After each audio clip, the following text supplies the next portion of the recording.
Good morning, everybody. Happy Thursday. We have an amazing show for everybody today. What do we have, Krystal? Indeed we do. Big breaking news for you this morning. Facebook/Meta has decided to let the big guy himself, Donald Trump, back on the platform. Not a huge surprise at this point. I mean, the guy is running again. You kind of, like, there was a lot of pressure for them to ultimately do this. But we'll dig into the decision because they've thrown in some caveats there as well, trying to kind of have it both ways. Same time, huge news with regard to Ukraine. We have decided to send them tanks. That is a line in the sand that we had drawn previously. And even as recently as 5 days ago, there were all kinds of news articles that were like, yeah, we're not going to do that. Well, now we are. So talk about what that means. We also have some new financial disclosures from George Santos that, if anything, just deepen the mystery of where his cash that he put into his campaign actually came from. We've got the Mississippi auditor, some incredible video of him sounding off on that Brett Favre welfare scandal. Nancy Pelosi caught in a gigantic trade just before major antitrust action against Google. And in a related antitrust note, we also have Jim Cramer melting down on CNBC about government action against some of these big companies. We have Ryan Cooper on the show today to dig into an idea that has just been floated, which is using a sovereign wealth fund in order to fund Social Security. So it'd be interesting to get his take on all of that. Yeah, but let's start with Facebook. This is obviously huge in the realm of tech and censorship. So let's go ahead and put this up there on the screen. Meta, the parent company of Facebook, I always have to say that, is ending its suspension of Donald Trump's accounts with new guardrails to deter, quote, repeat offensive, written by Nick Clegg, the former British politician, the president of global affairs over at Meta. He says, quote, we will be ending the suspension of Mr. Trump's Facebook and Instagram accounts in the coming weeks. We have put in new guardrails to place to deter repeat offenses. The public should be able to hear what politicians are saying so they can make informed choices. Imagine what a controversial decision. So here's what they say. The public should be able to hear what the politicians are saying, the good, the bad, and the ugly, so they can make informed choices at the ballot box. I agree. But that does not mean there are no limits to what people can say on our platform. When there's a clear risk of real-world harm, a deliberately high bar for Meta to intervene in public disclosure, we act. Now, of course, that is an outrageous standard, one of which is deeply capricious and of which is completely open to their own interpretation. So they go through a whole bunch of fake legalese. And the reason I'm saying that is there's no law. All of this is contrived. This blog post refers to its oversight board, to its internal processes. Listen, it's all fake. They claimed that, oh, well, after a rigorous standard put into place, we decided on January 8th to suspend Donald Trump's account on Facebook, as if it was part of some long-standing decision and then finally it entered. That's outrageous. All of it was done in a completely supposedly uncoordinated act by Twitter, Facebook, and many other big tech platforms with regards to Trump in a kind of a post-January 6th hysteria. But whenever they do restore the account, they say some things which we should hold them to account in the future. They say, quote, the normal state of affairs is that the public should be able to hear from a former president of the United States and a declared candidate for office again on our platform. Now the time period of suspension has elapsed, the question is not whether we choose to reinstate Mr. Trump's account, but whether there remains such extraordinary circumstances that justify extending the suspension beyond the original 2-year period. Krystal, they say that they have now, quote, new guardrails in place and that there will be a strike system and that should he ever, quote, endanger the public again in the future, that they will take his account down. But look, at the end of the day, this is all in Mark Zuckerberg's hand. He made the call to take it down. He made the call to put him back on. It's insane that this is even in the power of a single man, and I just hate all of the fake contrivance around, oh, well, now we have decided. Here's our protocols, as if they won't just completely dispatch with them or come up with some sort of tortured rationale for the next time they take action against this account. Yeah, I mean, all of the legalese and the quote-unquote guardrails that they put out here, it's just an attempt to quiet critics who want Trump to remain off of Facebook. They're trying to have it both ways. They're trying to, you know, the other piece that we shouldn't ignore here is it's not just their assessment of like free speech and potential, you know, acts of violence. They've also got a bottom line that they have to worry about, and Donald Trump spends a lot of money on Facebook ads. So I heard Ro Khanna make this point, and I think it's a good one. It's not an accident that all of these social media platforms, and Facebook in particular, because they probably got the most money from the Trump campaign, like the 1 year that they don't have him on is the year that he happens to be like irrelevant to the political process, basically, and also irrelevant in terms of their bottom line because wasn't running for anything. It was like the only year since he popped up on the scene campaign where he wouldn't have been spending really money with them anyway. So it was not any sort of loss to them. Well, now that he's ramping up his campaign, well, now there's some money to lose. So that also has to weigh into some of these decisions as well. But yeah, ultimately, this is all a farce.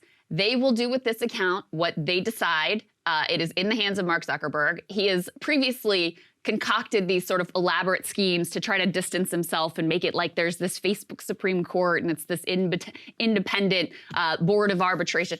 No, it's up to him. He made the decision. He will make the decision again. And all of this is just an attempt to quiet critics, which of course won't work. I mean, the people who want him off forever, they're going to continue to want him off forever, and that's not going to change. Exactly correct. And, you know, Trump, to his credit, actually intuits some of this. Put this up there on the screen. He says, Facebook, which has lost billions of dollars in value since deplatforming your favorite president, me, has just announced that they are reinstating my account. Such a thing should never again happen to a sitting president or anybody else, which is not deserving of retribution. Thank you to Truth Social for doing such an incredible job. Your growth is outstanding and future unlimited. Not so sure about that part, but am sure definitely that they did lose some money. And at the very least, look, he's not wrong. I mean, in terms of the way that we thought about these platforms, a lot of it was destroyed in 2017 with deplatforming and in general really ramping up throughout those years. But the final act really was Trump. And actually, when you really think about it, it was Trump in conjunction with Parler.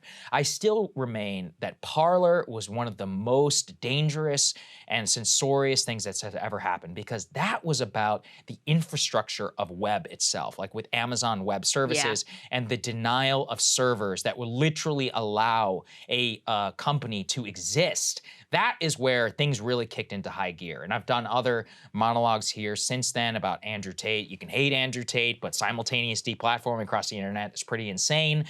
Kiwi Farms was another big one. I mean, we're talking about delisting on Google. Like then we're talking about the very ability to exist online. I'm not even saying I like any of these places, but it's not about like. It's like, how can this be in the hands of, Sundar Pichai over at Google, of Tim Cook, the removal from the App Store? That was another big one. I mean, I believe Apple has, if not a majority, near majority of control over cell phones in the United States. These are all things where, and this is the classic example, the phone company. The phone company doesn't care what you say on the phone. Right. If you break the law when you're on the phone, it's the government's job to go and get in a subpoena and be like, okay, he's breaking the law while he's on the phone. It's not AT&T's job to censor what you're saying to somebody else in a private phone call. Now, you can say, yeah, but the internet is different because you're talking to everybody, but not really. I mean, when you think about infrastructure, that's the whole point, is the infrastructure is supposed to be completely content neutral. And we escaped that on January 8th, 2021. I mean, I think it's a little more complex than that, because almost everybody agrees there should be some limits to what people are able to say. I mean, threats of violence, doxing,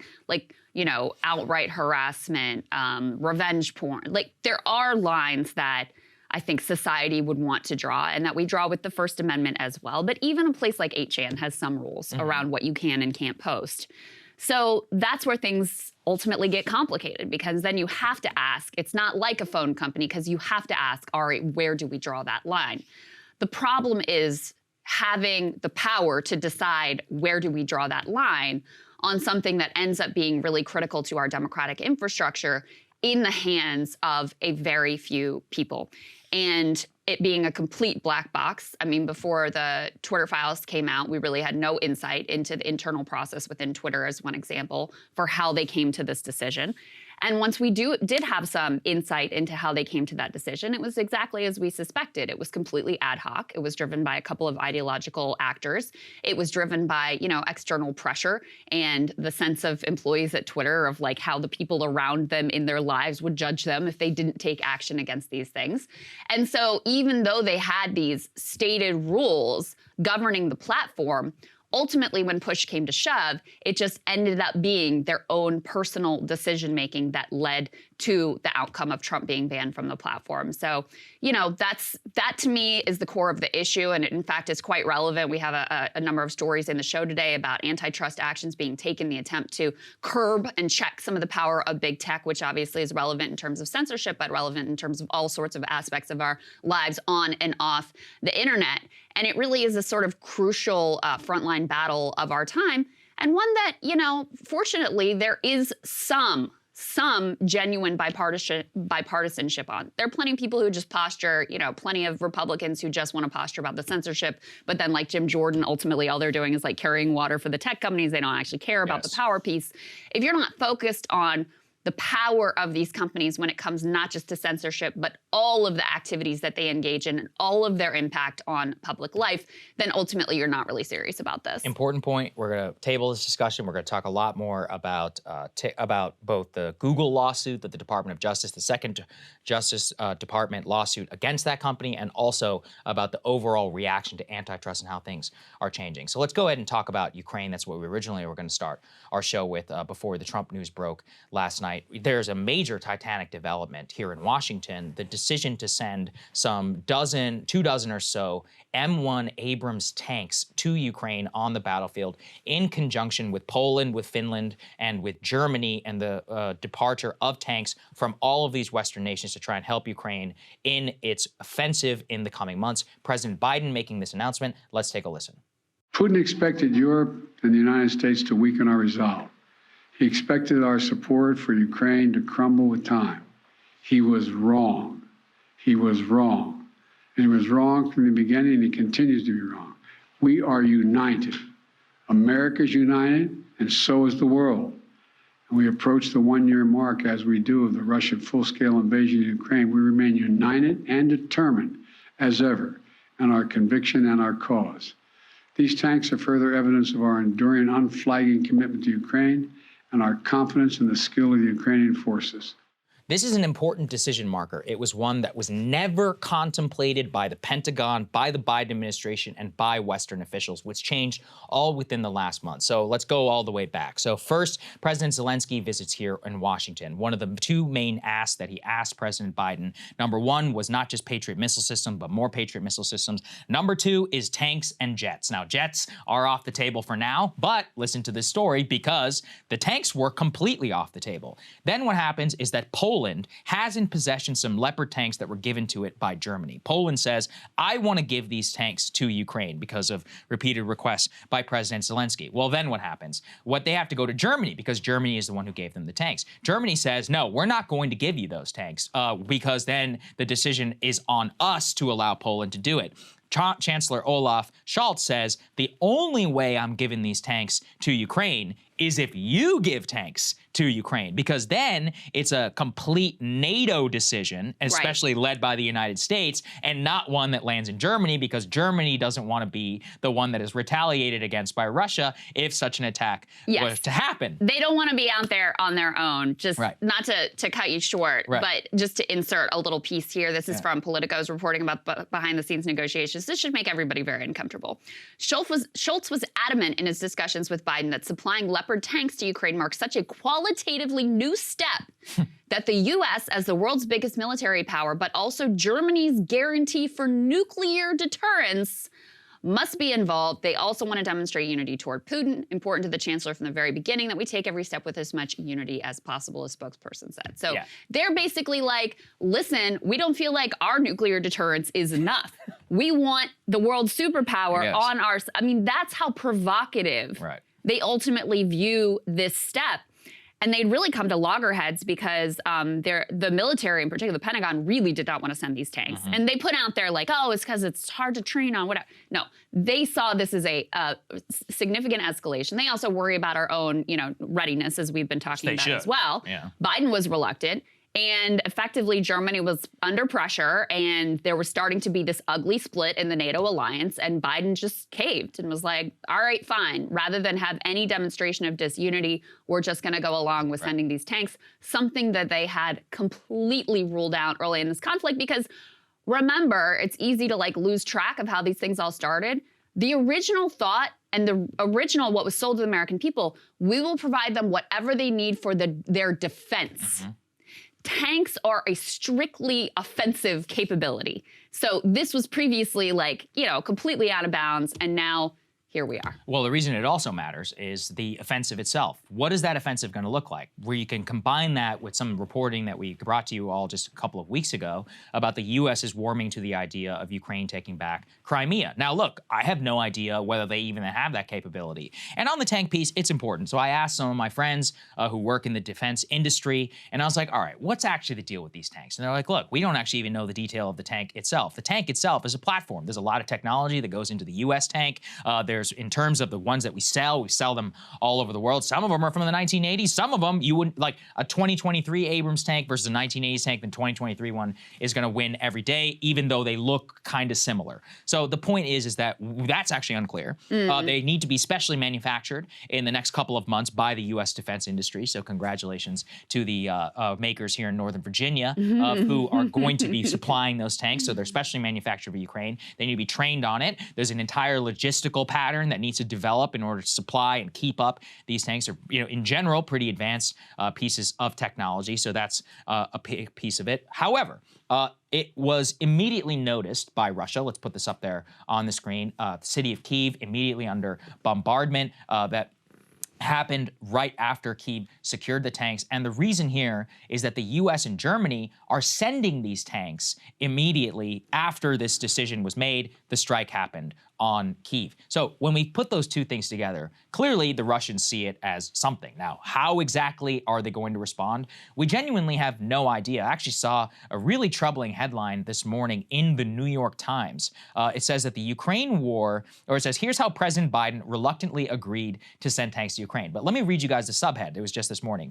The decision unlocked a flow of heavy arms from Europe and inched the United States and its NATO allies closer to direct conflict with Russia. That is literally, that's not me scaremongering or whatever. That's from the Times, probably one of the most hawkish outlets in this entire conflict. It also comes on the heels of the doomsday clock, the famous clock about how close we are supposedly to nuclear war. Let's go ahead and put this video up on the screen. I can speak over it from the Bureau of Atomic Scientists. They now say we are set 90 seconds to midnight, which is the closest to catastrophe that we have ever been in the history of the Bulletin of Atomic Scientists, calling it, quote, a global catastrophe.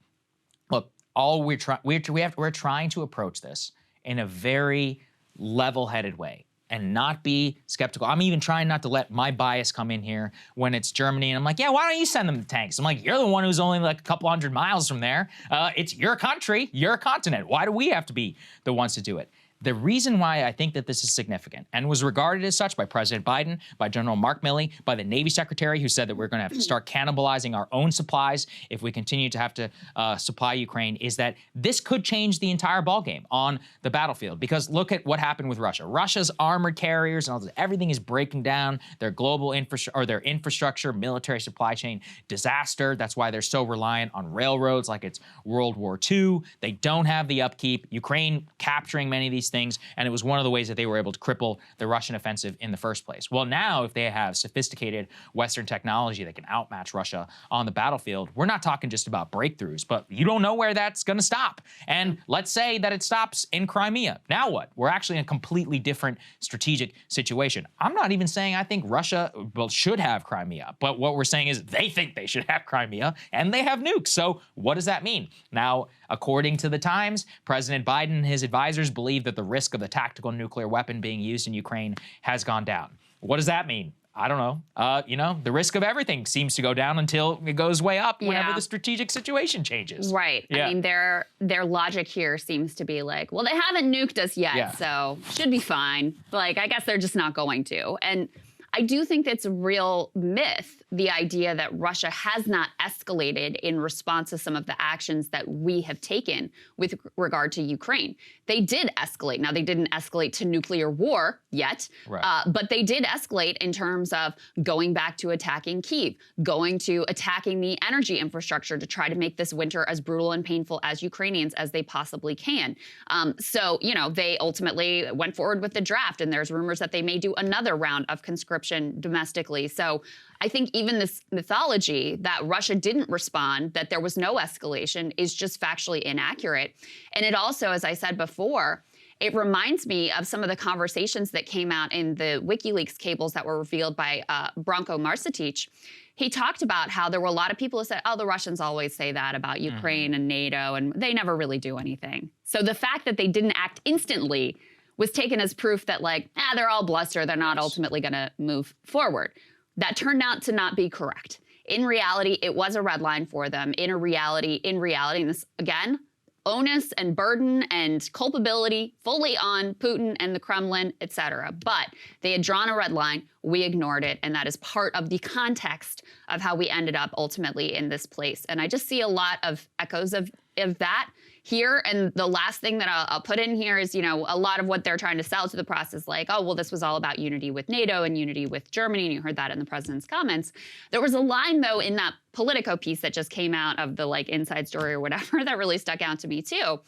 Because part of the debate before they decided whether or not to send these tanks was about the capability of the tanks, if it really made sense in this context, some of the drawbacks of this particular type of tank.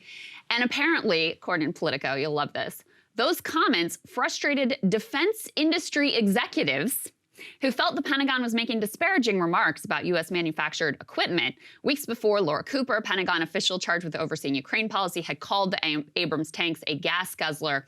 The U.S. does not have to advocate for sending the Abrams, one industry insider said, but administration officials shouldn't criticize the tank. That's especially true since another country in the region, Poland, is buying M1s from General Dynamics. Other countries like Morocco, Iraq, Australia, Saudi Arabia, and Egypt have purchased export versions of the tank as well. So they were also deeply concerned that this was impacting their bottom line and ability to sell weapons around the world. So they're putting pressure on the administration to make this decision from their own bottom line perspective as well. One of the reasons why I think this is, again, is so important is they don't know how to make these tanks. They don't know how to do anything. And they don't have the money to buy them. That means that we're on the hook forever. Like a real nation, whenever it mounts a defense, it has an industrial base, it has an economy, it has a populace that is capable of mounting that singular defense, sometimes with allies, but not wholly reliant on them, in order to mount it and defend its sovereignty. Ukraine has none of that. I mean, they wouldn't even deny it. Without NATO and the Western countries, they fail to exist in a single moment. If we cut them off on ammunition, they're dead. It's over. And so when does it end? Like, what does the actual end period look? Because even if they push Russia out, what are they going to do? Then they'll say, if you don't continue to give us all these things, then they're just going to come back. Yeah. So what are we on the hook for? 100 billion a year for every single year going forward? And I really cannot let the Europeans off the hook. This is Libya all over again. They're the ones who and I'm quoting Susan Rice, who herself was a complete hawk, who said this is all in the transcript, you're not going to drag us into your shitty war in Libya. Obama did not want to go into Libya. It's the Germans and the French who were like, no, we got to do it for human rights, all this stuff. Oh, look at Benghazi, Gaddafi, all this. And then now what's happening in Libya right now? There are literal slave markets that are over there in the entire. Ask the people who live in literal like anarchy, whether they prefer then or now. I'm not saying Gaddafi was a good guy, but the point is, like, should we have been the ones who determined exactly what was going on there? It's all during the promise of the Arab Spring. It was only 10 years ago that happened. Like, how do we have collective amnesia? And I think it should scare everybody that they were not willing to do it without the burden on us, because listen, we're all in it now. And we don't have any say. And this is also why I was always advocating for the Congress to step up to its constitutional responsibility and to write strategic provisions in the arms that are given to Ukraine and define the exact platforms and take it out of the executive hand. Biden is an 80-year-old man. He could drop dead tomorrow. The policy of the United States then is all in the hands of Kamala Harris. Are we comfortable with that? Are you comfortable with that? Like, take away even the nuke button. Look at this. This is the extraordinary amount of responsibility that they have abdicated. I think it's really important. And again, let's throw this next one up on the screen. It just shows you that this was just a couple days ago. Top U.S. officials don't want to give Ukraine tanks despite German pressure. 5 days ago. That's how quickly that we fold. And it shows you the power of the Ukraine lobby here in the United States. Yeah. All right, let's go to the next one here, because this is also important in terms of Ukraine. What's happening domestically?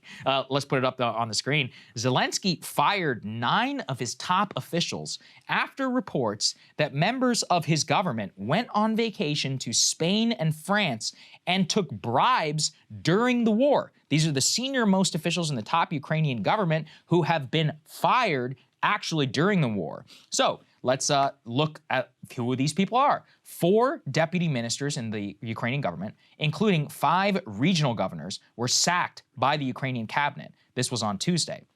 The deputy prosecutor general also announced his resignation as a result of this. And it was because of internal investigations showing that some of them were going on lavish vacations using a Mercedes owned by a prominent Ukrainian businessman. A spokesperson for the Ukrainian border guard was maligned for partying in Paris as the war continued in eastern Ukraine. Zelensky painted this as an anti-corruption move. This is also after they talk about how apparently the former deputy defense minister resigned after the papers reported that he had purchased food for the military at prices inflated 2 or 3 times higher than what was actually in the grocery store, spending some $360 million on food. Now, let me ask you, whose dollars do you think that is? Because there is no such thing as the Ukrainian economy right now. We are backstopping everything. So congratulations, American taxpayer. You're the ones who paid for that food. You funded these all expenses paid vacations to Paris and Spain and wherever else. So way to go. Yeah, I mean, this is one of the key things that the media has really gaslit us on. Yeah. Up until Russia's invasion of Ukraine, there was all kinds of reporting, and you were allowed to say this is a nation that struggles with corruption. Yeah, the most corrupt country in Europe. Very corrupt nation, okay? The minute that this happened, you were not allowed to say that anymore. That doesn't mean they deserve to be invaded. Right, of course. Yeah. But the reason that became out of bounds in terms of, commenting on whatsoever is because then that naturally raises questions in the minds of the American people. Okay, well, what are we sending them and where's it going? And maybe let's have like an inspector general to keep track of where the weapons are going and what the money is funding, et cetera, et cetera. But that was out of bounds. You couldn't ask those questions. And so it was important to just pretend like Ukraine was this pristine beacon of democracy. And again, the fact that they had struggled with corruption, as many nations around the world do, including our own, doesn't mean they deserve to be invaded, doesn't mean that they were like, it's their fault or that Russia has a point or any of that. But it should have been always part of the context to inform the debate here domestically about what we wanted to do and how we wanted to do it.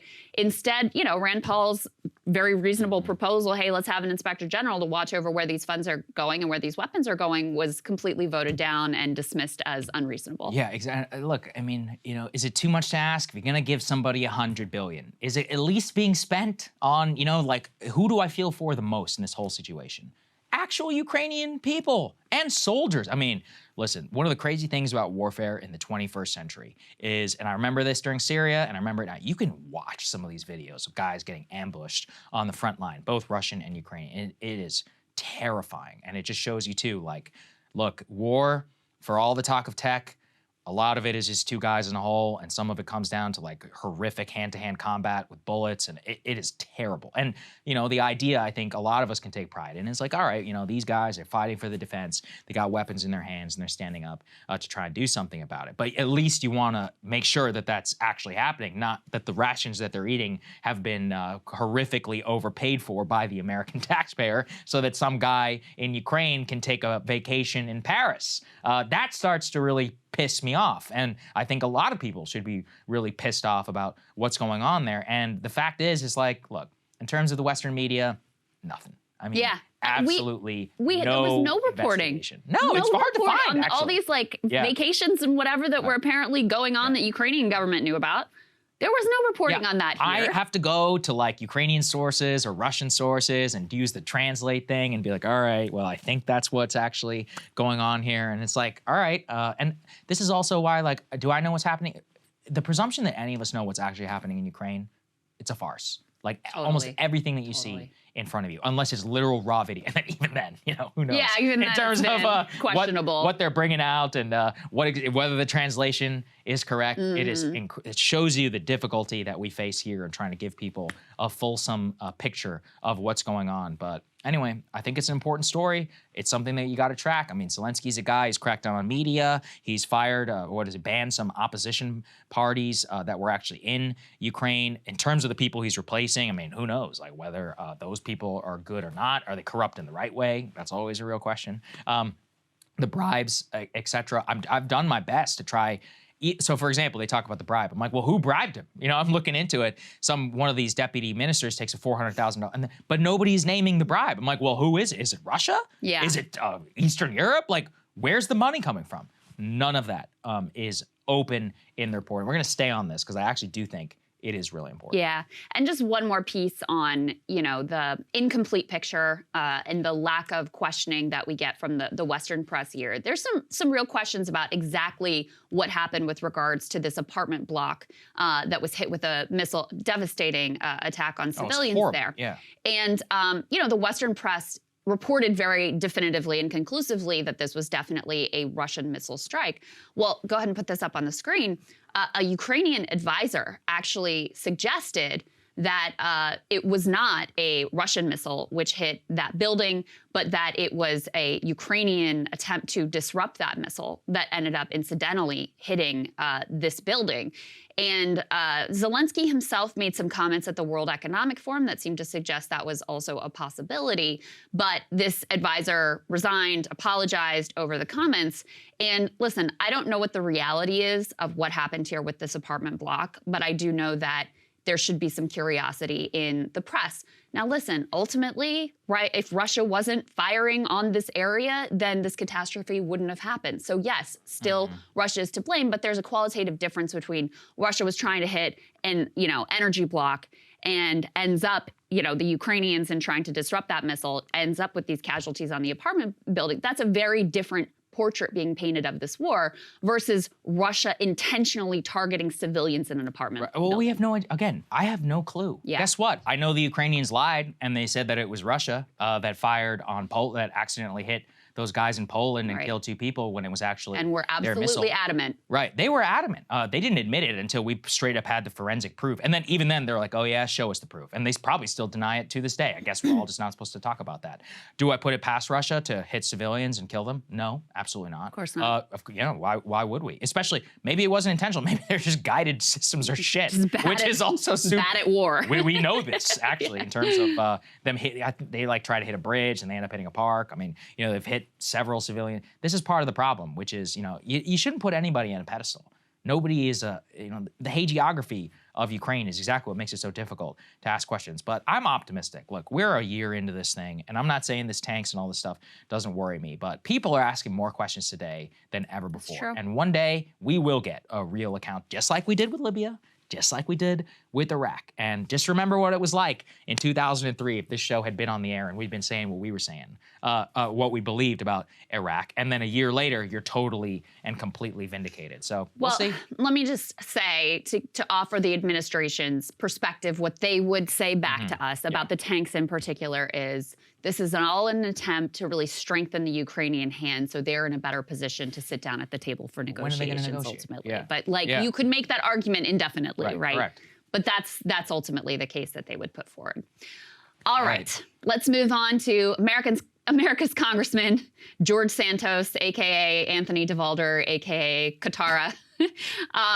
This is a big deal. I mean, listen, all the lies and the insanity of him claiming he's on the volleyball team and the video of him as a drag queen and all of that stuff is, interesting. And obviously I've been really fascinated by it.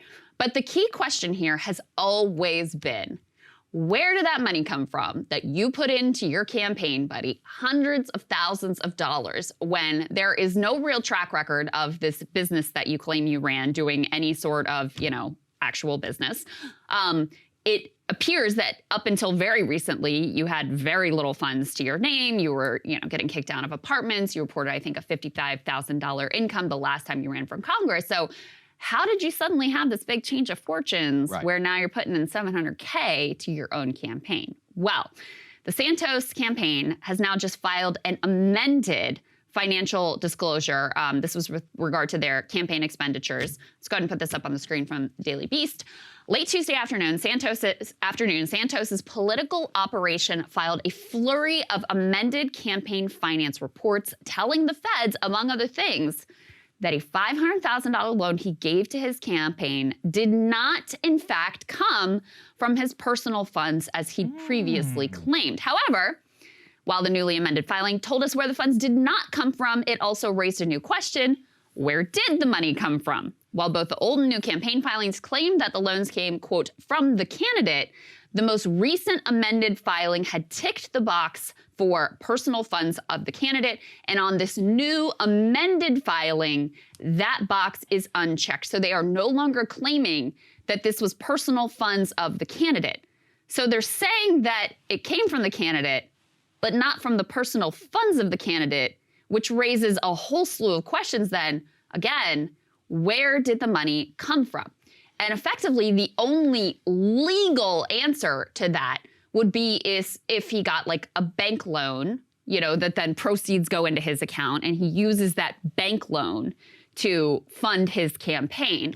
That is, from what I read from other, you know, campaign finance experts, et cetera, that is effectively the only legal answer to that question, given these new revelations. And by the way, there was another $125,000 loan that they made the same change to, unchecking that box, saying that it came from the candidate's personal funds. Yeah, I really believe that this will be the downfall of Santos more than anything, just because it's, you said it, you're like, look, as long as you follow the rules, we have one of the most corrupt campaign finance laws in the entire world. Yeah. But if Massive you don't follow loopholes. the rules, you are going to jail. Like, it's like Dinesh D'Souza, right? Like, one straw donation, that's it, boys. You know, welcome to the federal penitentiary. That's part of the reason why I think SBF is, even if he was not guilty of wire fraud, which I allegedly, but do believe that he is.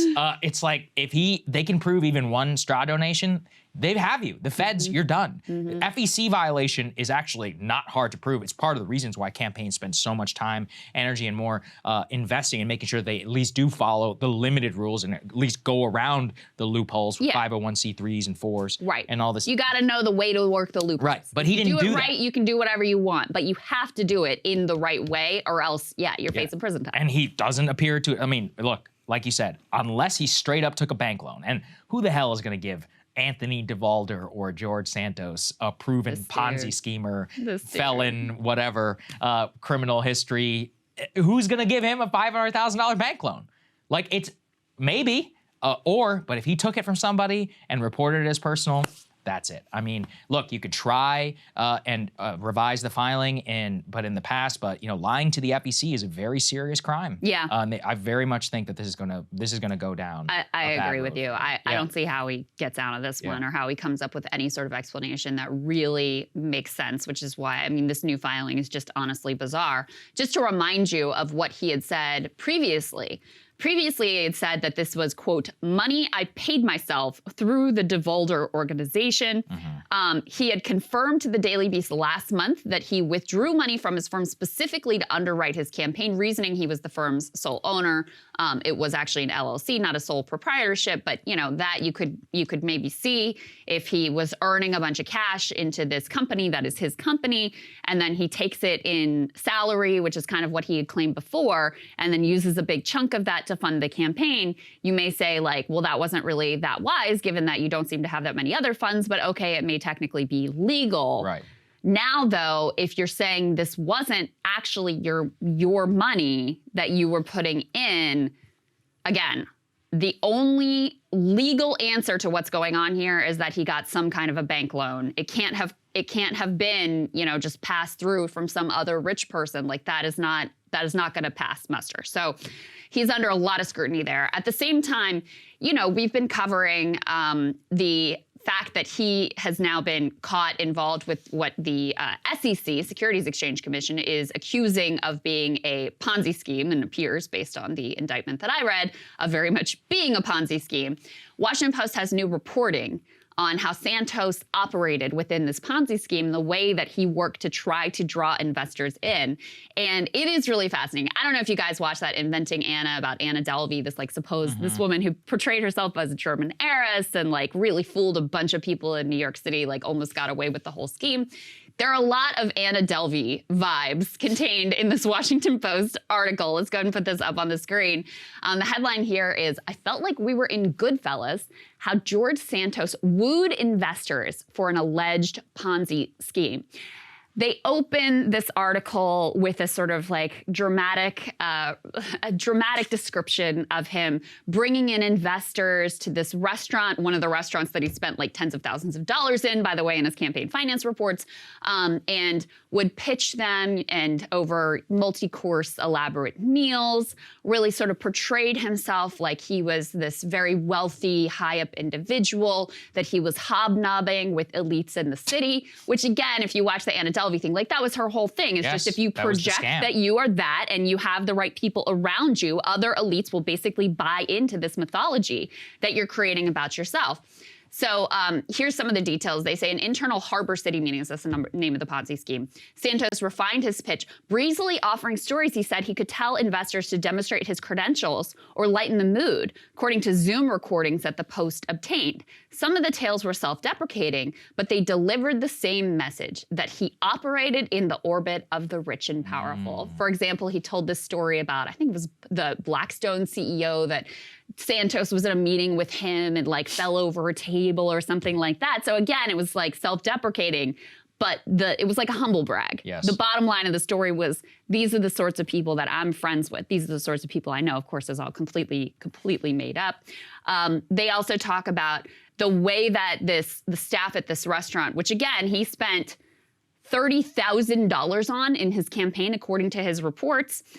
They would welcome him and his clients. He would order dish after dish. And one of the people that was involved said it really made her worry that he was trying to fleece this person that she had put him in touch with. And she said, I was so pissed. He did this nice show and dance. Everyone at the restaurant knew it. It felt like this was a routine he did, like this was not the first time. So also raises some questions there about whether he was using the campaign funds in order to finance these elaborate dinners that he was using to try to pitch people on a Ponzi scheme. Yeah, exactly. And, you know, I've also been fascinated by schemers. I've really just gone back to the case of Madoff. Madoff was also a genius exactly in this regard, in that even when he needed money desperately, one time he was like 200 million in a hole. And some guy came up to him and was like, Bernie, I want to give you 100 million. He's like, yeah, that's not going to cut it. And at a gala, and you know they're talking, and he's like, "Well, what do I need?" He's like, "I've got longtime clients. I'm sorry, I can't do it. For me to do it, I'd have to put somebody away." And he's like, "Okay, 200 million." He's like, "No way. I'm sorry. That's just not going to do it." He goes to 250, which is exactly what Bernie needs. He needs it in order to make his next withdrawal for one of his clients. He said, "Nah." He works him all the way up to 400 million, and he's like, "All right, I guess I can make that work." And it worked. I mean, it's like you read about it and you're like, that's just the brazenness of it, the lack of shame. I just can't. If he doesn't get this money, it collapses. The whole scheme collapses unless he gets that money today. It ended up collapsing like a couple of months later. But I mean, you know, I don't have that in me, man. Whatever that is, it's a very rare quality, and it auto selects for the Bernie Madoffs, for the Anna Delveys. Is it a rare quality? It doesn't feel that rare right now. I mean, I don't know. I hope it's a rare quality. It's an amazing story. There's actually a movie on it where they dramatize that scene on HBO called Wizard of Lies. I gotta watch that. Yeah, that is incredible. I mean, you know, I really have been obsessed with this story. Yeah. Not even so much like the political implications, whatever. Like politicians lie, we get it. You know, this guy, part of why a lot of people feel like there's extra scrutiny on him or something because he's a Republican. But I gotta tell you, I mean, I think anyone who lied this brazenly and just invented these personas, there's just a public fascination with the way that you can navigate through the world, making up elaborate lie after elaborate lie. And, you know, ultimately he did trick a lot of supposedly sophisticated people, you know, even with this Ponzi scheme, tricked at least some number of supposedly sophisticated investors to get in on this thing, tricked a lot of Republican elites. Elise Stefanik apparently was a big sort of patron of his and sort of reviving his congressional campaign after some internal research that they had done revealed some of this stuff, and a bunch of his campaign staff fled. Well, she's the one that comes back in, and her consultant gets on board, and that kind of enabled him to continue in this race in the way that he did and ultimately win it. So that's the part that is really fascinating to me, is like the psychology, what it says about the holes in our political system, what it says about like what people are vulnerable to in terms of the stories that get told. So it is remarkable. That's what it is. All right, another fraudster, Brett Favre. Former, NFL Hall of Fame quarterback, et cetera, et cetera. So we dug deep into this story because it truly, truly is shocking. And just to remind you of some of the details, I did a long monologue on this if you want to go back and review all of the nitty-gritty details.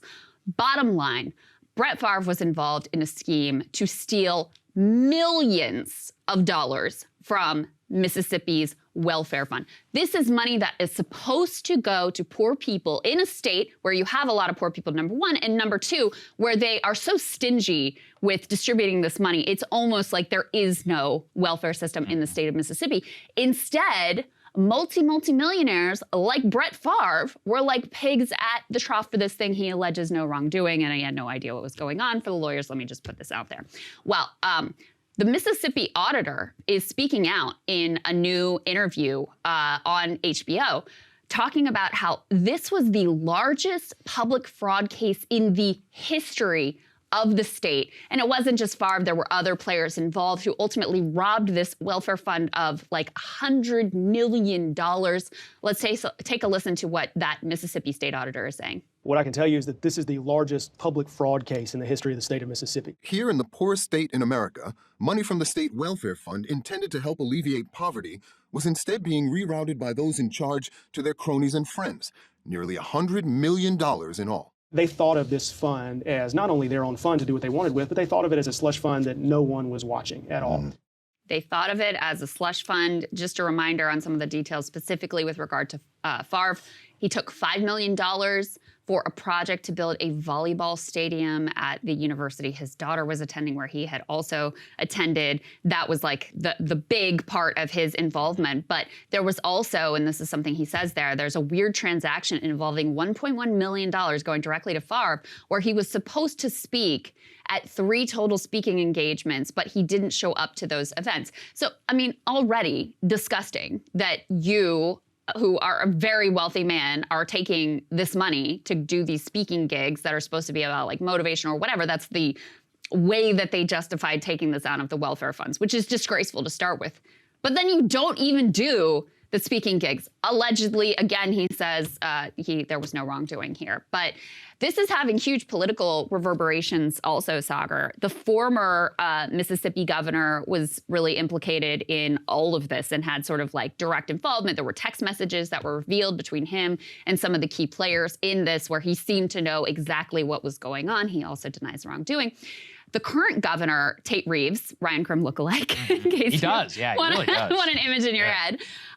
He and the previous governor, they're really tight. He was sort of like an acolyte of the previous governor. They have the same network of donors and social circles and all of that sort of stuff. So he is also implicated here and seemed to be involved in what looked to be a cover-up of this whole scheme during his time in office. Well, I don't know if this is the whole story of why the people in the state are not too impressed with Tate Reeves, but he's actually in a little bit of trouble for re-election. Obviously, Mississippi, deep red state. The idea that a Democrat could have any shot in this state is incredibly far-fetched. I'm not going to say that the Democrat is going to win. The fact they're even within striking range is quite remarkable. There's an article from The Hill. They say Democrats see Mississippi's governor race as ripe for an upset. He's got some of the lowest approval ratings Tate Reeves does in the entire country, has been name-checked, they say, at times in the state's long-running welfare scandal.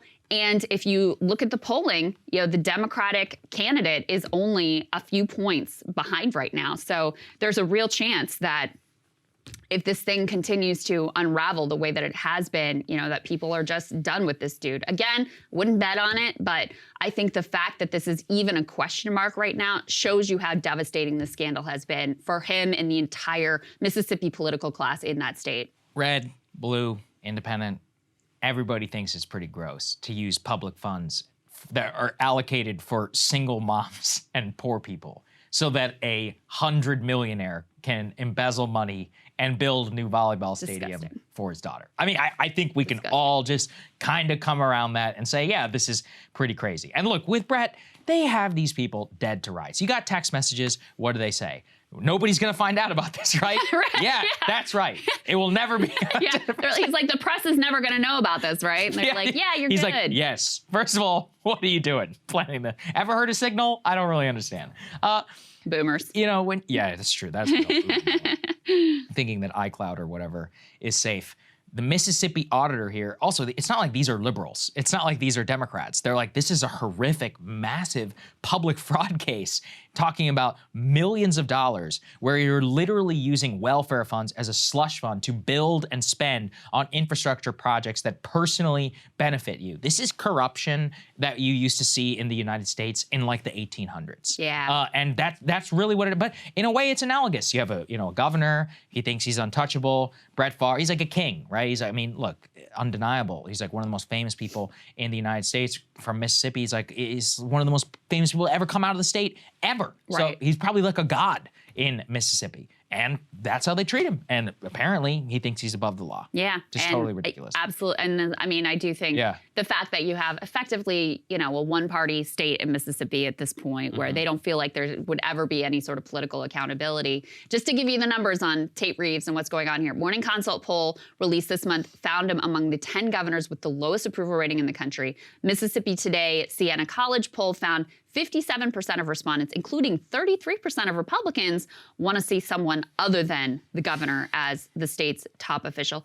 It wasn't that long. Mississippi was one of the last states to sort of transition from the era of like electing Democrats locally and like the Dixie Crab model and that whole thing. So it actually wasn't that long ago that the governor was a Democrat. But, in recent years, these are blowout elections. They're winning by 20, 30 points.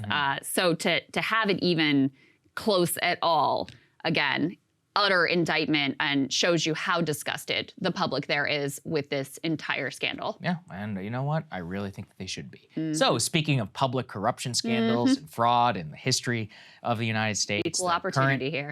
I guess past Speaker, Speaker Pelosi, she no longer has as much of an impact, let's say, on public policy, but let's just say she's probably in the know as the representative from San Francisco. So we're about to talk about, in the Ticketmaster block, but really about antitrust, the government suing Google over its monopoly in the ad market, something we could probably talk about a lot here on Breaking Points with respect to YouTube. Well, right before that lawsuit came about, whether it was public knowledge or not, who knows? Let's put this up there on the screen. Nancy Pelosi reportedly, with her husband, sold $3 million actually worth of the stock just 4 weeks ago.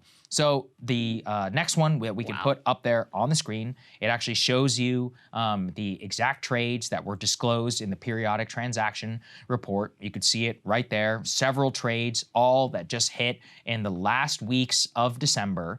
And what do we see? We see trades between $500,000 to $1 million, all of Class A stock that were being made. And the real question is why? I mean, in many respects, like we're talking here about people who literally run the government in the know, representative here even from San Francisco. Let's even, Krystal, put aside the lawsuit. You represent a lot of people from Google. You should not be trading Google, period. But then you add in the actual discussion, you add in, or the lawsuit, you add in the potential of insider knowledge, and let's all be real here. The only reason that we even know is because of the toothless periodic transaction report that comes out 3 weeks. Or it's not even real-time data that none of them even really feel particularly compelled to abide by the law. Right. Who fought the exact font, or who fought the idea of a stock trading ban until they were ridiculed publicly and it became a major kind of meme online? And at the end of the day, did the stock ban pass that Congress? Well, no, it didn't. Listen, both of these parties recognized that there was real public appetite for some anti-corruption measures, in particular banning members from trading stocks. There was genuine bipartisan efforts working across the aisle. Abigail Spanberger, who I'm in general not a big fan of, she was involved with a significant effort reaching across the aisle to come up with something that would actually have some real teeth on this. It was all there. And lo and behold, not while Democrats had the House, and remember when Kevin McCarthy pretended like this was something he cared about? Yep. Hey, why isn't this one of the demands that the Kevin McCarthy holdouts wanted in terms of their negotiations when they were extracting their pound of flesh? Hey, why isn't Kevin McCarthy talking about the stock trade ban now that he's actually in a position of power? Lo and behold, these people have no interest in changing the rules because they're making them fabulously wealthy. And you know, the bottom line with this Nancy Pelosi stock trade and many others besides, it almost doesn't matter whether it was based on inside information or not. The outcome is just as damaging to the American public because no one is going to look at this and think like, oh, this is all just like fair and above board and based on public information. Bullshit. When 3 weeks later, this lawsuit is revealed to the public and we know how close you are with the Biden administration and we know how much insider knowledge you ultimately have. Like no one is going to buy that. And Google stock dropped, you know, immediately after the lawsuit. I mean, not lie a lot. Another great bet. Brilliant traders, aren't they? Why? Like, what exactly is going on here? And it's not just, you know, it's not just Pelosi. There's so many of them. There's like so many accounts these days. I just found one guy on Instagram. He does a bunch of these videos. The Nancy Pelosi stock trader account actually does Republicans as well, and they disclose and they show all kinds of trades. I mean, the fact that any of this is legal is insane. And, you know, I was talking with some people on the Hill, and, you know, they've even brought it up to their bosses. They're like, hey, like, what are you doing? And the bosses are like, oh, what? You know, like, and they were like, no, dude. They're like, unless you can prove you're innocent, you're guilty. And I actually think that's the exact right way to approach a public politician, somebody with so much power, so much influence on the decision, unless you can literally prove.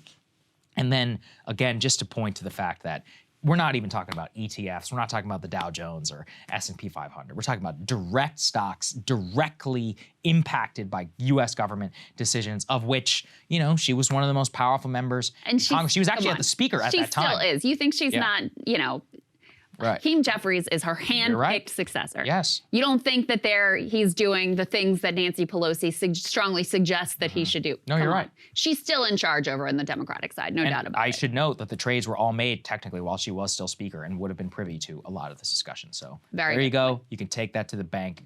This is corrupt as hell, and I really just can't believe that we just continue to let it happen.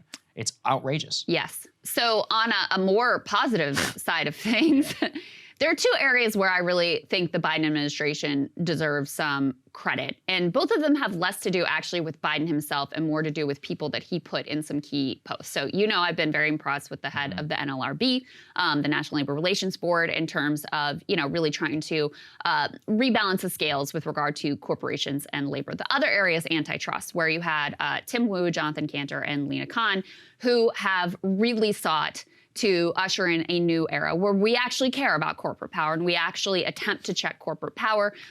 There has been this obviously is something Matt Stoller tracks very closely and has done a phenomenal job educating a lot of people, myself included, on. And this week in particular, there were a few things that were quite significant in the antitrust news.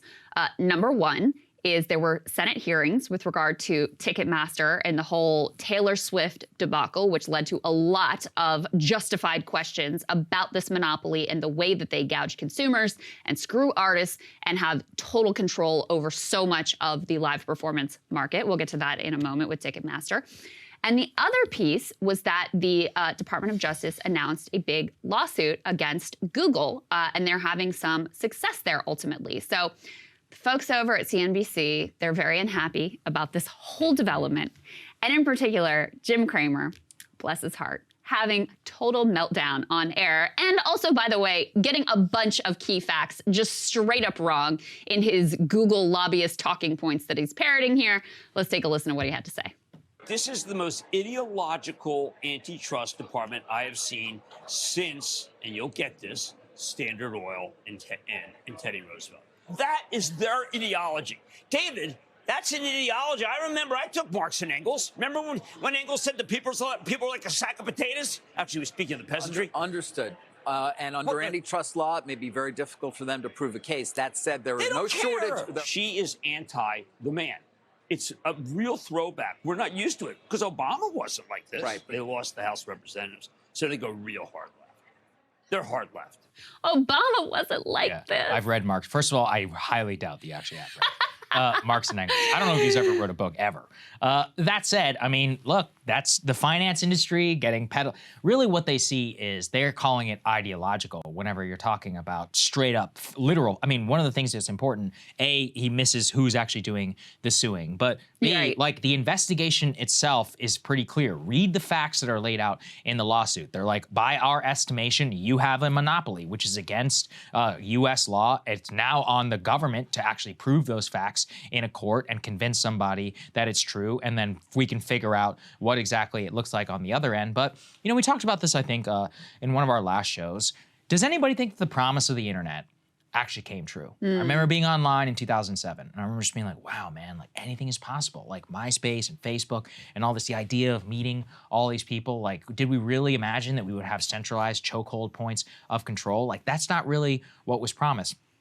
Now we're in the middle of the AI revolution, and I don't know, at first I was skeptical, but increasingly the way I see a lot of institutions behave, I'm like, you know, I think this is great. Like when I'm watching these professors lose it, that they can no longer just assign busy work and then try and they're like, oh, we may actually have to do something and, you know, have oral examination, which by the way, I think is fantastic. I think oral examination and all that is really important in terms of what you're actually going to take away, and maybe even the idea of credentialism and life skills and what a lot of busy work even looks like in the workplaces being miserable can be taken away. That's all a result of monopolization, which is being enormously profitable for Google, for Facebook, a few select companies. And I think it's a very open question of like, do we want that? We had a big fight in this country about that with railroads, which we recognize as infrastructure. We had the same fight with banks. We kind of forgot that lesson a little bit, 2008. But why should we? Why should we forget that lesson? It's important. This is our country. Why not? There's so much to say about the Kramer piece. I mean, first of all, as you pointed out, it just straight up got a number of the facts wrong. Thought it was Lena Khan that was involved in the suit. No, it was Jonathan Cantor of the Department of Justice, number one. Number two, this was also not just the Justice Department, this was also a group of 8 states. So it's not just like one crazy ideologue or whatever. And there are other lawsuits against Google that also involve a lot of states, including like Texas and Ken Paxton, hardly some like hard left maniac. That's number one. Number two, and this was something Stoller flagged for me as well, is Lena Khan actually was at odds with a lot of labor activists who also, you would say, you know, broadly oftentimes on the left, over Microsoft and Activision because she was opposed to that going through. Of course, they like the idea of, some people on the left like the idea of large corporations because then that gives you one node that you can organize and can make it easier for labor unions to gain support. So even the idea that everybody on the left has one view of how this should all go, even that basic fact is not true. But the bigger context for all of this is the fact that these mergers and acquisitions are big business and big bonuses for Wall Street. So Kramer's friends who are still working on Wall Street and still very much in the industry, their paychecks depend on these, you know, big paydays from mergers going through ultimately. And so since there's been a slowdown in that kind of activity because the government is applying new and long overdue, frankly, scrutiny to these companies getting larger and larger and larger and larger, and the impact that has on our society overall, that's upsetting Kramer, and it's, I'm sure, upsetting a lot of his friends. So that's sort of the context here is he feels that there's, you know, a lot of money at stake that people are losing out on because they can't just continue the industry of growing everything larger and concentrating more and more power in these industries, and not just tech either. If you look at agriculture, if you look at basically any industry, meat packing, any industry in this country, the amount of power and consolidation in the hands of a very few people is really disturbing. It's bad for labor. It's bad for competition. It's the opposite of having an actual like free and fair market. Yeah, but it is great for stockholders, right? And Absolutely. That's really what it's all great about. For Wall Street. And when we think about it too, Ticketmaster, this is another reason we should be hopeful. Look, the entire Congress basically was unified essentially against Ticketmaster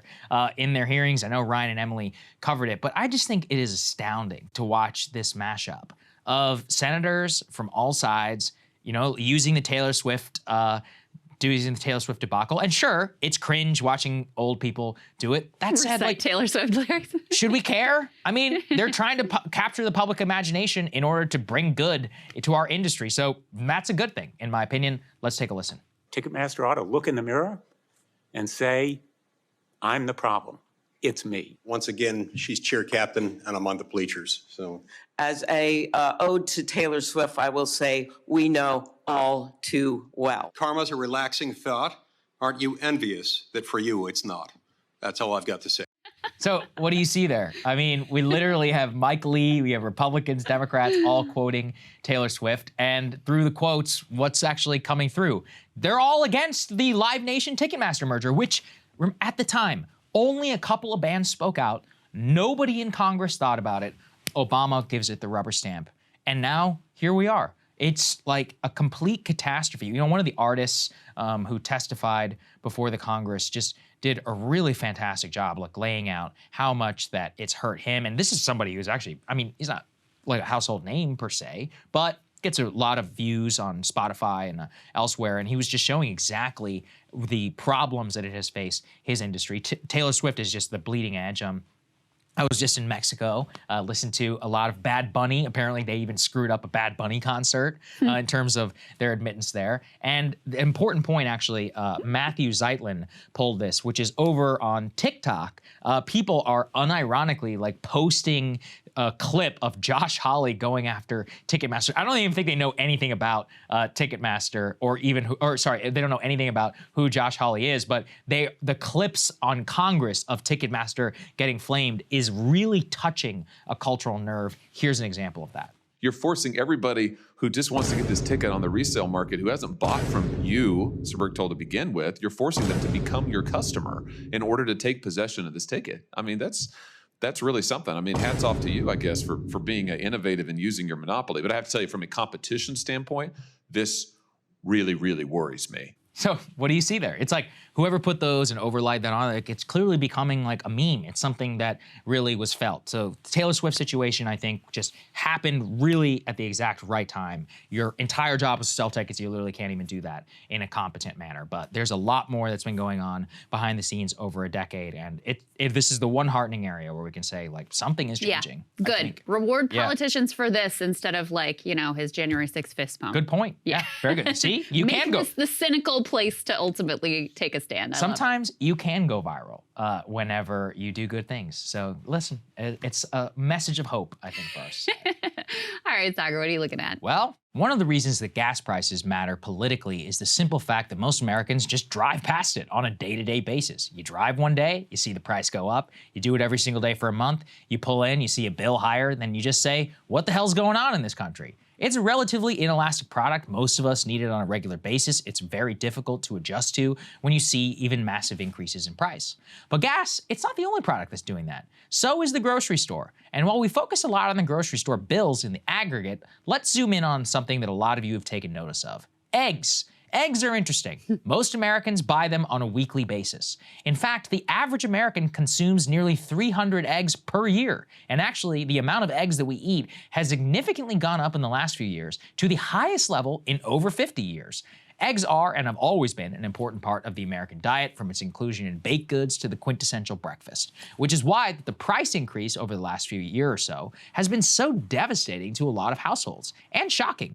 As you can see in the chart before you, before the pandemic, eggs were roughly the same price as the 1980s. There was minor price movement in 2015, but by and large, it was like a reliable, stable product. Relative productivity increases in the egg industry actually kept the price down over time. It's part of why Americans could be so reliant on eggs as a cheap way to feed their families. That is, of course, until 2022 and now 2023. As the chart shows, the national retail price of eggs is over $4 a dozen, when just a year ago it was $1.79.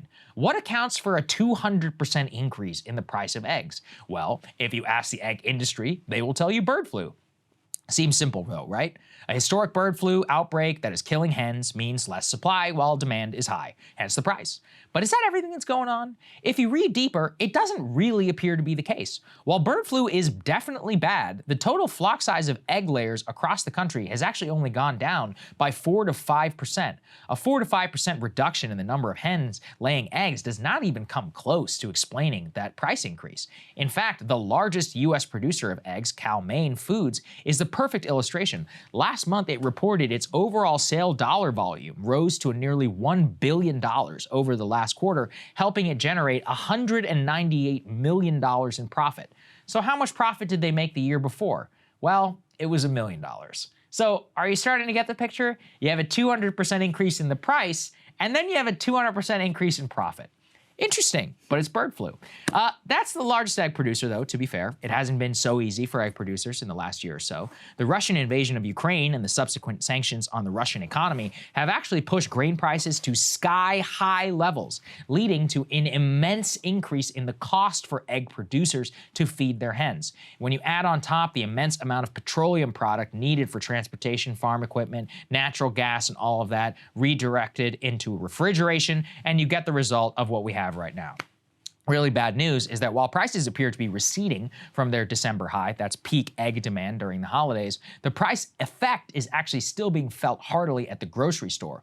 Worse, we are beginning to see the same thing that we did with gas at $5 a gallon. When gas got to the highest point in modern history, people just started driving a lot less, not because they wanted to, but because they had to. They stopped going out to eat, reduced their lifestyle, they were just more miserable, reduced their savings. Same thing's happening right now with eggs. Putting aside the 1990s idiotic thinking about cholesterol, eggs are actually very good for you. They're relatively fresh, natural, and a complete protein. Filling, there's a reason that a lot of people eat them for breakfast. But as egg prices increase and people adjust, they're naturally going to reduce their consumption of food in favor of what is cheap.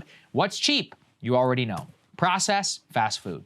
Anything instant. It's probably processed as hell, designed to be hyper-palatable, more likely to be less nutritious. What says cheap in bad times versus what gets expensive actually tells you a lot about society and what it's designed for. The simple truth appears to be we are designed to make sure the lowest common denominator of price is the least nutritious. Thus, the poorest and most vulnerable amongst us are pushed to processed food. At the outbreak of COVID, I actually had a lot of hope. Come together as we did in previous national crises. Wake up to our lack of resilience. The fact that we don't make anything here anymore. Our hyper-concentrated economy designed for just-in-time and not for the flourishing of our people. But we didn't wake up to any of that. We didn't get good leadership under Trump or Biden. We're just left to fend for ourselves. That's why people are so angry right now. They're not stupid. They know what's going on is not right. It's just that nobody is looking to actually do anything about it. It's really frustrating. That's the interesting thing about eggs. I love that statistic where they're like, yeah, it's the bird flu. And you're like, yeah, but your profit went up by 200%, which is exactly equivalent to the amount of price in the increase. That said, that's the largest producer, right? So I listened to a podcast of a guy who's a smaller hen. I think he's like 10 million hens or whatever. I don't really know what that means, but it's a lot of eggs. 10 million, there's a lot of chickens. All right, and he was like, no, he's like, I think it's Ukraine. A lot of it is Ukraine. He's like, you have no idea. He's like, our grain increase has gone up astronomically ever since the invasion of Ukraine. There's also like nitrogen, fertilizer, but then, you know, you also got to come back to this whole thing. Like, are chickens even supposed to eat grain? Actually, not really. I mean, kind of. We kind of just do it because it's cheaper and it's an easy way to make them fat. But there's a reason that pasture-raised eggs are a lot more expensive and they look a little different. Yeah. They also taste better. And taste better. Yeah. Did you get a sense of how much consolidation there is in the egg industry? Yes, there's a ton of consolidation. Yeah, so when the biggest producer jacks up prices, that's going to have a huge impact across the entire industry. Yeah, there's like 10 major companies which basically supply the entire U.S. egg market. I mean, there's like 40, I think, that qualify as large producers, but really it's like the top 10 that really are the market setters. Coincidentally, they all negotiate private contracts with grocery store chains. And, you know, I didn't even think about this, but there's major industrial food buyers of eggs, people like Kraft Foods, and also others that negotiate future contracts. Sometimes they also do spot price. it's weird. It's a weird commodity because it's actually not commoditized in a trading way as much. It's so concentrated that most of us just don't even think about it at all until the price gets jacked up by 200. You're like, what the hell is going on over here? Well, and it is another story about market consolidation, because if you don't have that kind of market position, like this egg, what were their name of the egg company? Cal-Maine. If you don't have that kind of power in the market, then you can't just like use some excuse of the bird flu to jack up your prices 200% or whatever. You are subject to the forces of competition of other, egg laying farmers, whatever.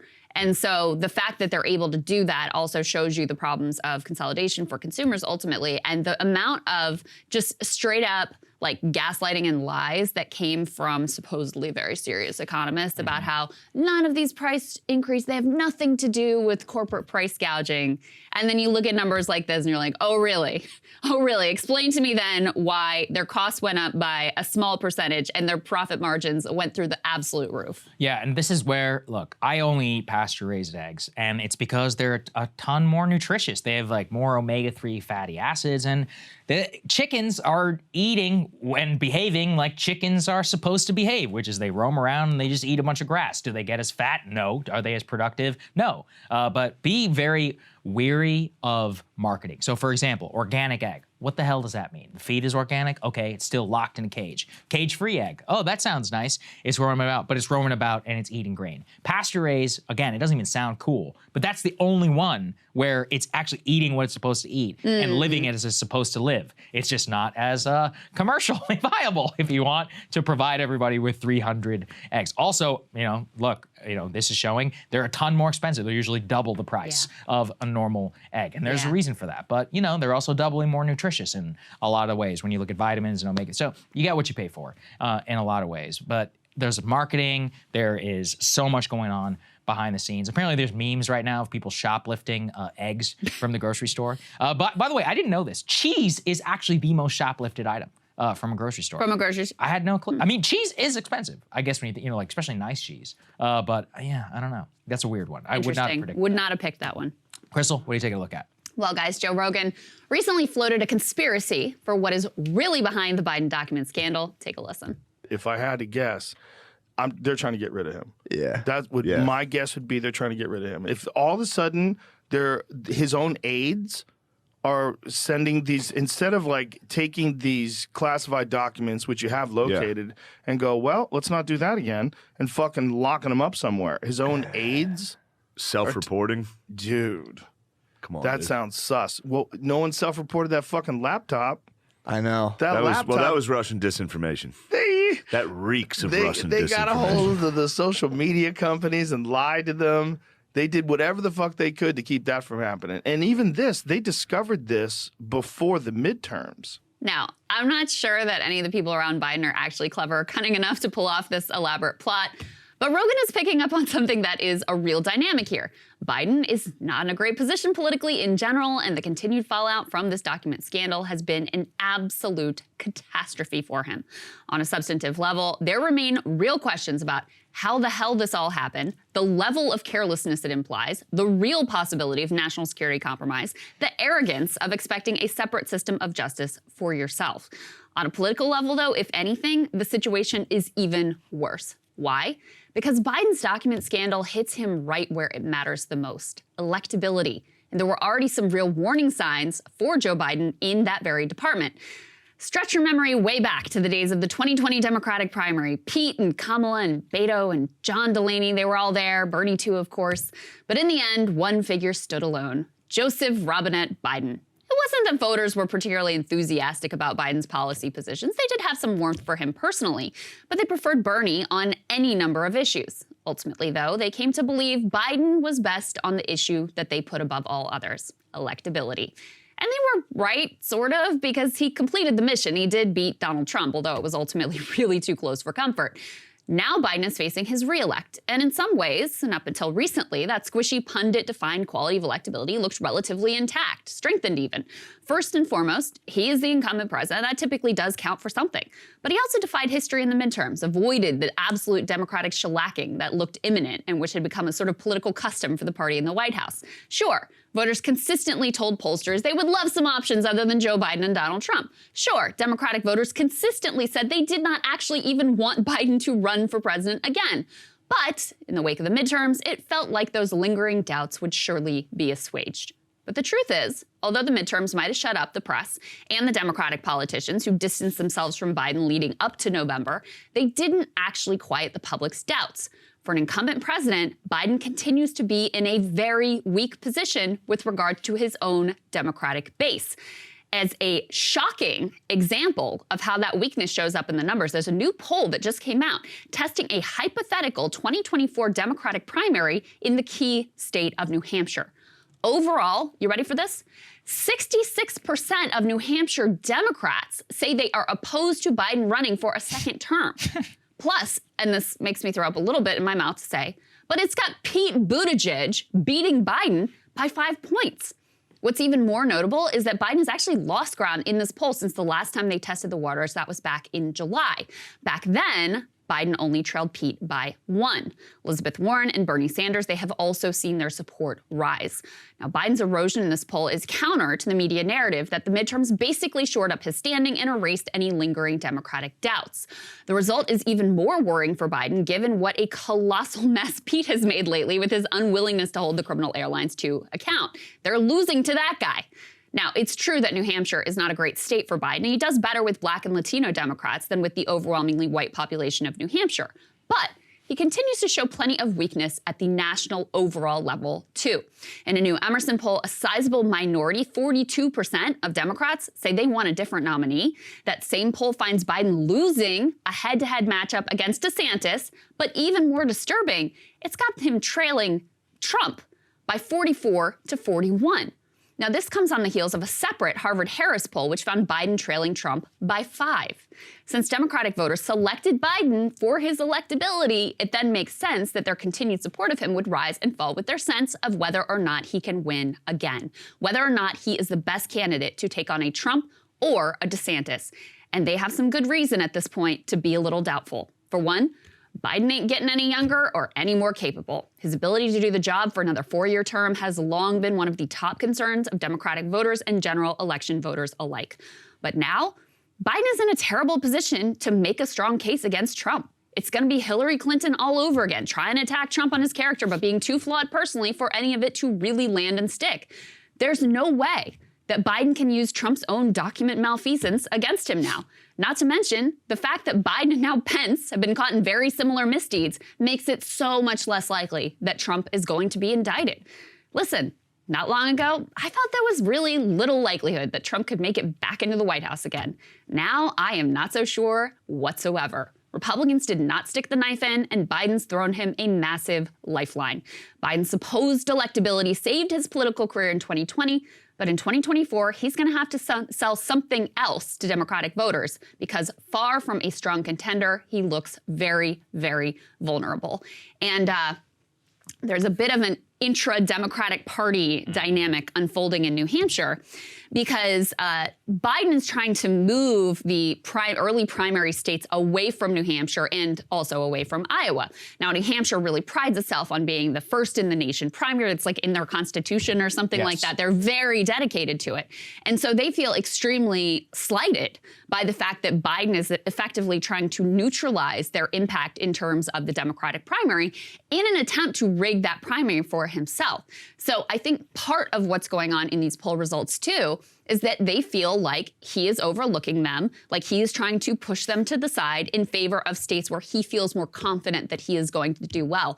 But make no mistake about it, the fact that you have an incumbent president losing in a primary poll in a key state at this point in his presidency, that is a shocking and humiliating outcome. They have got to be freaking out about it. They should be freaking out about it. Yeah, I don't know. I'm not asking. I'm like, maybe they're not taking him out, but I mean, I guess it's certainly possible. But then my question comes down to the bench. It's like Pete Buttigieg. Okay, maybe he could win New Hampshire. There's no way in hell that guy's going to win a general election. Same with Kamala. I mean, she's even more of a disaster. So then now what? I mean, what, do you just throw it open? Oh, I don't buy the conspiracy that they're actually trying to push Biden out because I think they realize that, like, sure, they may imagine that they prefer Pete, but I mean, it hasn't gone that well for Pete lately, number one. Number two, I think they still feel like Biden might not be great, but he's probably the best that they got. Right. But, you know, none of the establishment figures are obviously going to challenge him in a primary. It would have to be an outside figure. Marianne Williamson is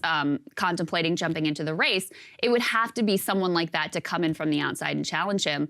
And you've got a good percentage of the Democratic base that is really open to hearing an argument made by some other candidate. They really want to have some options here, and they should have some options here. I mean, you should have a, democracy within the Democratic Party. So we'll see how it all unfolds, but there's been this narrative that he's really shored up his position, he's a strong position for re-election, et cetera, et cetera. I mean, not only is that not true with regards to the general election versus Trump or DeSantis or whoever it ends up being, but even his standing within the Democratic Party is not looking so hot right now. Yeah, I think you're right. All right, let's get to Ryan Cooper. He wrote a great piece about whether or not we should have a sovereign wealth fund in order to fund Social Security. We'll get into what all of that means. Ryan joins us now. So Ryan Cooper is the Prospects managing editor and also author of How Are You Going to Pay for That? Smart Answers to the Dumbest Question in Politics. Great to have you, Ryan. Welcome. Good to see you, man. Glad to be here. Yeah, absolutely. So you wrote an intelligent piece about this new idea that was proposed by Bill Cassidy and Angus King. Let's go ahead and throw this up on the screen. The headline here from the Prospect is The Smart Bipartisan Plan to Shore Up Social Security. Bill Cassidy and Angus King propose an American Social Wealth Fund. So I would love it if you could just start with the very basics of what is a social wealth fund and why is this even being contemplated at this point at all? Yeah, well, a social wealth fund is quite simple. It's just a government investment account, basically.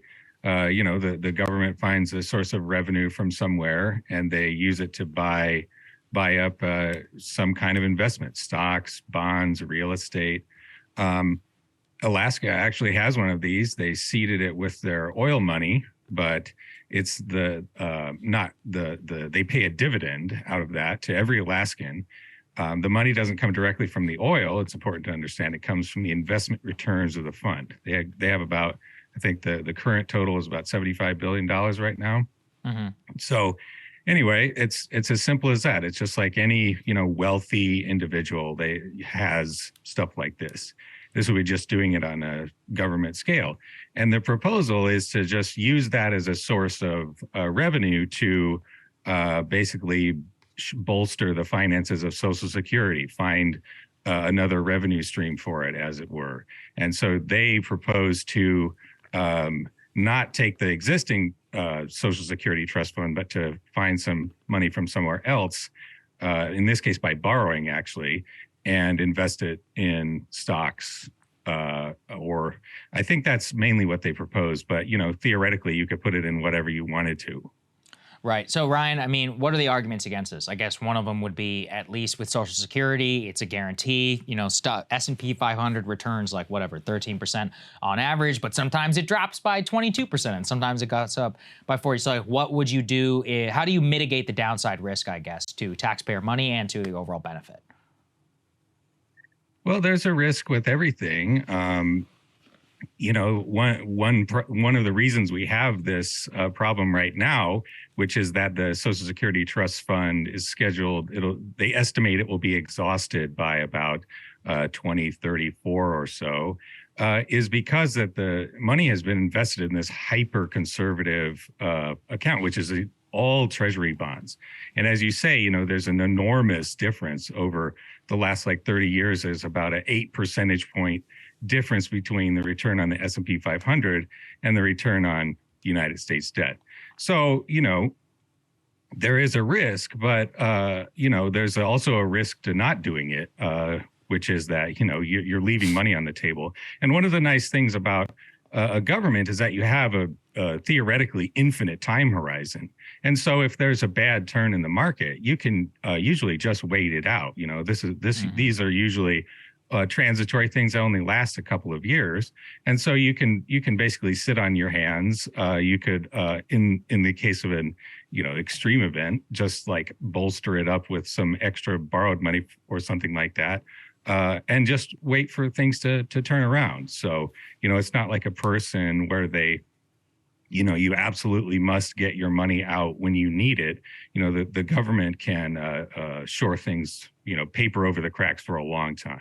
Got it. How do you like this idea as opposed to what Senator Sanders has long proposed and others, and apparently Joe Manchin just came out in support of the idea of lifting the income cap? So right now there's a limit to the amount of wage income that is actually taxed to go into the Social Security Trust Fund. The idea is like, why are we giving this tax break to the wealthy, basically, that is undercutting the ability to make sure that Social Security benefits will be there for retirees into the future? What do you make of that proposal instead? I think that's great. The reason I would say I mainly like this Social Security, investment scheme is that it puts the idea of a social wealth fund on the table. And I think if you're actually going to do it, the way to do it would be like Alaska. Basically, you're taking some of the capital income of the country, the income from investment returns, which is about 30% of national income, and goes overwhelmingly to the richest people in the country, and just like getting the government's fingers in that particular pie. And you could do it for Social Security, or you could do a universal basic dividend like my friend Matt Brunick proposes. But yeah, I don't think these necessarily trade off. I would also get rid of that payroll tax cap, and that would, I think, shore up the Social Security's finances indefinitely as well. So, we could do both and in fact boost Social Security benefits higher than they are now, which is probably a good idea. Do we have any examples of other nations, that are able to do that? I know Norway has a good one, but again, that's kind of oil related. Is there anybody on par with us that has a similar financing scheme? Yeah, and I mean, Norway's the big one. They own like 1.3% of all of the stocks in the world, which is crazy when you think about how small the country is. There are a lot of, petro states have them. Alaska is probably the single most relevant example. I believe North Dakota has one as well. Interesting. And as you say, these tend to come from oil rents because it's much more easily politically to do it that way, because it's like the oil is not, being created by a capitalist or something like that. It's sort of the heritage of everyone. But, the guy who set up Alaska's dividend thing, he tried that multiple times with different sources. He wanted to do it with fish taxes, and then he wanted to do it just with tax money. And there's no reason why you couldn't just use regular government money. I mean, that that buy is just as good as anything else. It's just a question of getting the politics squared away. And 8 percentage points of investment return is really that's a huge, imagine being a Wall Street trader and you're looking at something like that, just being able to borrow at these rock bottom prices and invest in the market. I mean, it's a total no brainer. Yeah. Good point. Last question to you, Ryan. Part of why there's all this discussion now of Social Security and Medicare is because you have some in the Republican caucus who are once again back to floating cuts to quote unquote entitlement programs. Joe Biden seems a newly reformed man, but he has in the past been open to these cuts as well, including during the Obama administration when they floated insanely this grand bargain, which the only reason we didn't end up with it is basically because the Tea Party at the time was like, no, this doesn't even go far enough. So, we have this debt ceiling situation coming up where the Republicans are very committed to holding the country hostage in order to extract some sort of spending cuts, maybe with entitlement spending, quote unquote, maybe in some other area. What is your level of confidence in the ability of this administration led by Joe Biden to sort of hold firm to their current position that we are not going to negotiate on the debt ceiling whatsoever? I am semi-confident. Biden's a party guy at the end of the day. And, the party has totally come away from the position of Obama in 2011, when, as you say, he was putting like $800 billion in Social Security and Medicare cuts on the table, to give to the Tea Party. By 2016, Obama was proposing an increase in Social Security benefits, pressed by Elizabeth Warren and other folks, Bernie Sanders as well. The other thing about Joe Biden, though, is he tends to be a little bit of a flapjaw who just sort of says stuff without, really thinking it through.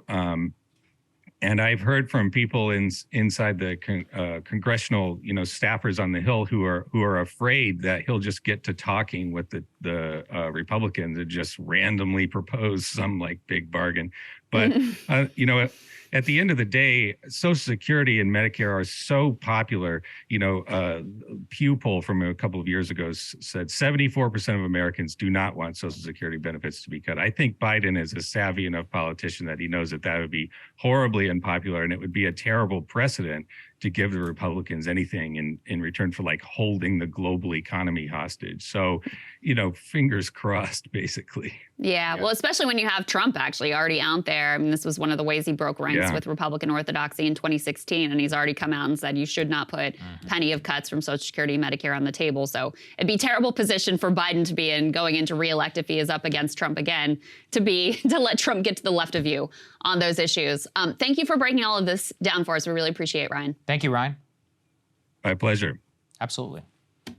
Thank you guys so much for watching. Really appreciate it. It was a fun show today. It was a long show. But that's a lot to talk about. Always happens. And whenever we got to break stuff down, we got breaking news, all of that. I hope you guys enjoyed Counterpoints yesterday. We certainly did. They did a phenomenal job. We've got great content, partner content specifically for everybody all throughout the weekend. Shout out to the premium subscribers who enable all of our work here possible. We just really couldn't do it without you. And especially with the discussions we're having right now, Krystal, new set and logo and all this other stuff. It costs a lot of money. 2024, friends. It costs a hell of a lot of money, and literally the only way is because of all of you. So thank you all so much for giving us that confidence, and we will see you all next week. Love you guys. Have a wonderful weekend.